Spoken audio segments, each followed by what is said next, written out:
Bonjour à tous et merci d'être connectés à notre visio sur la GFIS. Voilà, la GFIS aujourd'hui est gérée sur le département de la Sarthe par la CPME. Nous sommes un point d'accueil et nous accueillons tous les TNS qui veulent faire des formations. Voilà l'équipe, moi je suis secrétaire générale de la CPME, deux assistantes qui m'épaulent, Capucine Beneteau et Stécie, qui est en charge souvent, très souvent, les dossiers AGFIS. Voilà. Le but de notre visio, c'était de vous expliquer un petit peu comment on monte un dossier AGFIS, comment on fait une demande de préalable de financement et comment on se fait rembourser sa formation en tant que TNS. Voilà, donc un petit tour rapide. Stécie, comment je sais si je dépends de l'AGFIS? Alors, comment savoir si je dépends de l'AGFIS? Alors, sur le site de l'URSSAF ou sur le site de la SSI, il faut que vous alliez dans vos attestations et que vous téléchargiez votre attestation de versement relative à la contribution de formation professionnelle, CFP. Donc, il faut télécharger celle de 2023 sur 2022. Donc, c'est votre chiffre d'affaires 2022. Donc, sur cette attestation, vous allez retrouver votre montant dû de 2022 et à quel FAF vous êtes. Donc, vous allez avoir soit la GFIS, soit le FIFPL, soit le FAF CEVA. Voilà, on vous a mis, vous voyez, un petit modèle d'attestation de versement dans votre compte sécurité sociale des indépendants. Si vous ne savez pas récupérer cette attestation, vous pouvez demander à votre comptable, lui, le fait aisément et rapidement. Capucine, pouvez-vous nous dire qui sont les ressortissants de la GFIS? Oui, alors il y a deux types de ressortissants. Donc, dans un premier temps, les chefs d'entreprise, donc les dirigeants non salariés, travailleurs non salariés, inscrits à l'URSSAF ou à la sécurité sociale des indépendants. Donc, ça peut être des gérants majoritaires de SARL, des associés uniques de URL ou encore d'autres. Mais également les conjoints collaborateurs ou conjoints associés. Ils doivent être eux aussi non salariés, inscrits sur l'extrait CABIS, et ils doivent également contribuer à la formation professionnelle. Merci Capucine. Stécie, quels sont les critères de prise en charge pour 2023? Alors, sur les formations susceptibles d'être financées par l'AGFIS, alors vous avez les formations doivent être au minimum de 3 heures. L'organisme de formation doit être certifié Calliope. S'il n'est pas certifié Calliope, il n'y a pas de prise en charge de la part de l'AGFIS.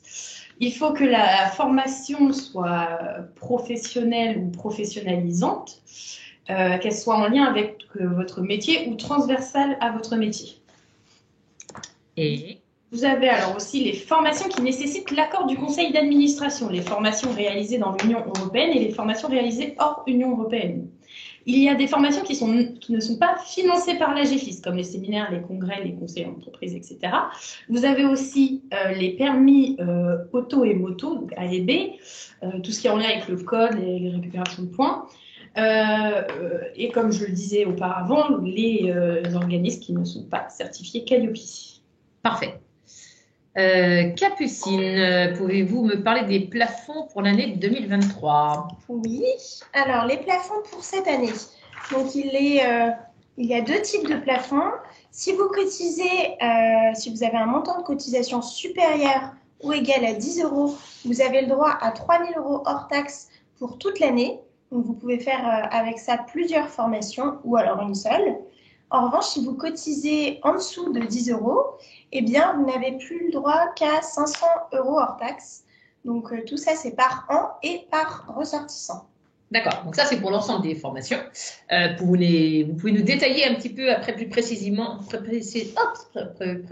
les prises en charge horaires. Oui, alors effectivement, il y a deux types de formations spécifiques. Soit vous êtes en présentiel, donc de manière soit individuelle ou collective.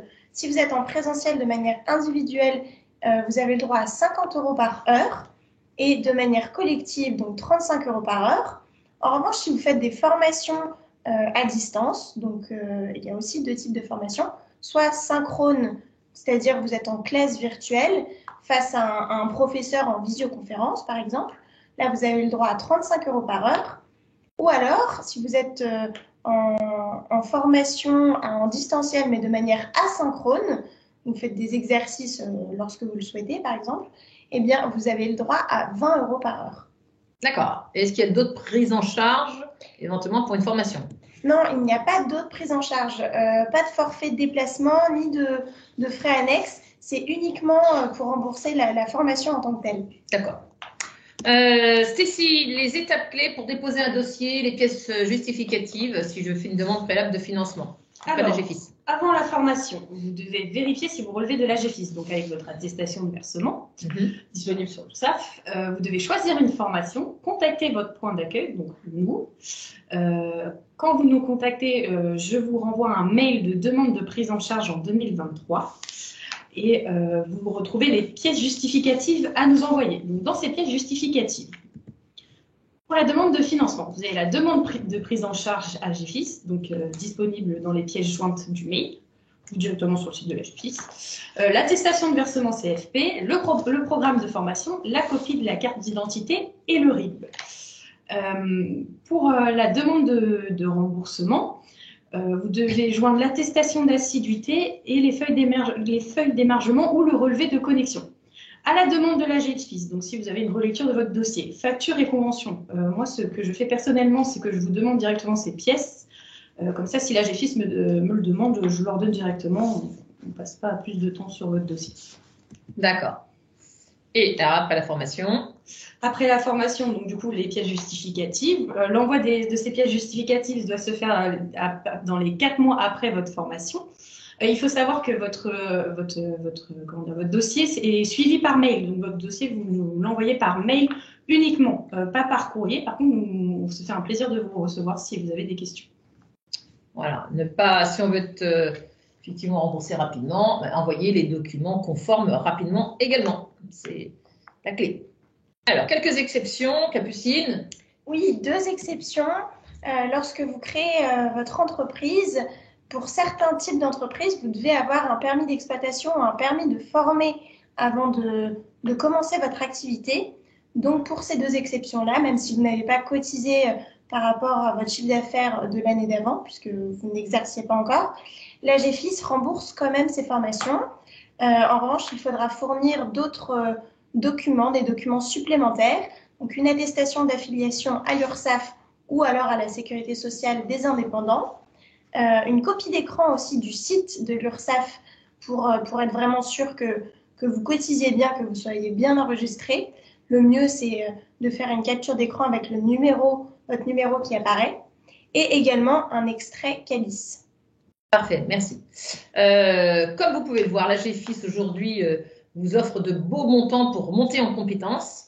La CPME est à vos côtés pour vous épauler. N'hésitez pas, Stécie est là tous les lundis, mardis et mercredis en présentiel.